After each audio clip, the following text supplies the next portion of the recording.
selling. I want to dive a little deeper into your process. Instead of hiring 1099 salespeople, how you mentioned you hired W-2 salespeople. How do you pay them? What's their training process like? What are their KPIs? Talk to us. So all of our salespeople have at least 100 hours of training a year. We do 100 hours of continuous education. So we believe, I know that probably sounds crazy, especially in the winter, but we believe in knowledge. Like I said, we want people to be trained. We stay on top of new products. I don't like sending anybody out to a job that's not educated. All of my sales reps, we do some construction work too. I actually take them through a light engineering type training so they understand structures on houses. If you're putting roofs on, you need to understand what you're nailing a roof to and what you're looking at when you have a problem. So we run all types of sales training. We work with Adam Bensman, the roof strategist, on a lot of his stuff also.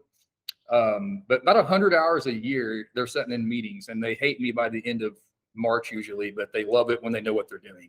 So our salespeople, I mean, there's a lot of different ways of paying sales. My sales guys aren't allowed to project manage jobs. So we have a separate, completely, I call it putting a brick wall between sales and project management. Salespeople need to be focused on selling all day long, every day. And project managers are a whole different level of people that need to be focused on customer service and customer satisfaction. I've seen the industry change in the 20 years I've been in business to now most of your clients, they really expect, I mean, most people just want their butts wiped, to be honest. I mean, you have to do a really good job with people and on the service side. So used to, it was a lot different. So we really put a huge focus on we have a pretty good sized project management team, and we put service ahead of sales because we believe that service is what's going to grow sales in the future. Pay wise, we pay basically, like I said, there's a lot of different ways. And a lot of people do like a 10-50-50 split and different things with salespeople. We pay about 30% of profit. So, and then all of our project management team is all salary. So we don't.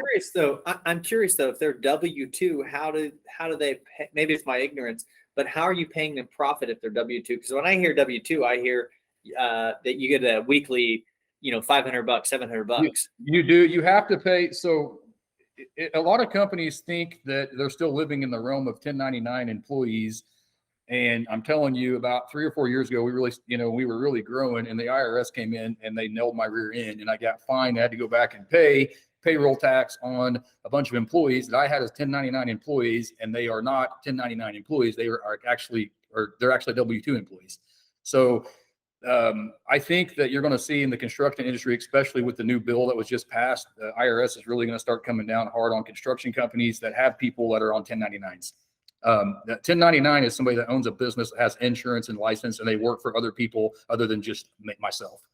And they made that very clear to me whenever they wrote me a nice big fancy fine that my accountant said, pay it and don't ever do that again.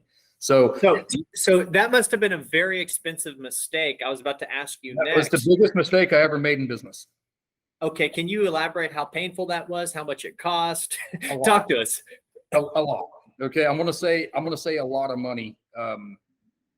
A lot.